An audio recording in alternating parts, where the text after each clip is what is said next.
جب جھوٹ بولا جاتا ہے تو روح القدس رنجیدہ ہوتا ہے، یعنی ایک مومن کو کبھی بھی جھوٹ نہیں بولنا چاہیے، ایک مومن کو سچ کے خلاف کبھی جھوٹ نہیں بولنا چاہیے۔ مومن کو جھوٹ کیوں نہیں بولنا چاہیے؟ کیونکہ جھوٹ کا باپ کون ہے؟ شیطان۔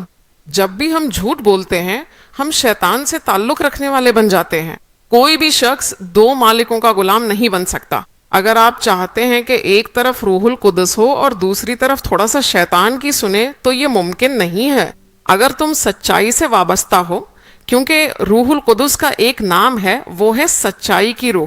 ہلیلویا! اس کا نام ہے سچائی کی روح۔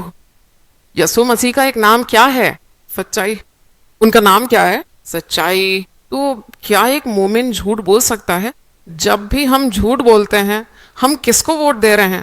شیطان کو۔ تم شیطان سے وابستہ ہو جاتے ہو۔ صرف سچ بولنے سے خدا کی حضوری ساتھ ہوتی ہے۔ جب خدا ساتھ ہو تو پھر ہمیں کیا کمی ہے؟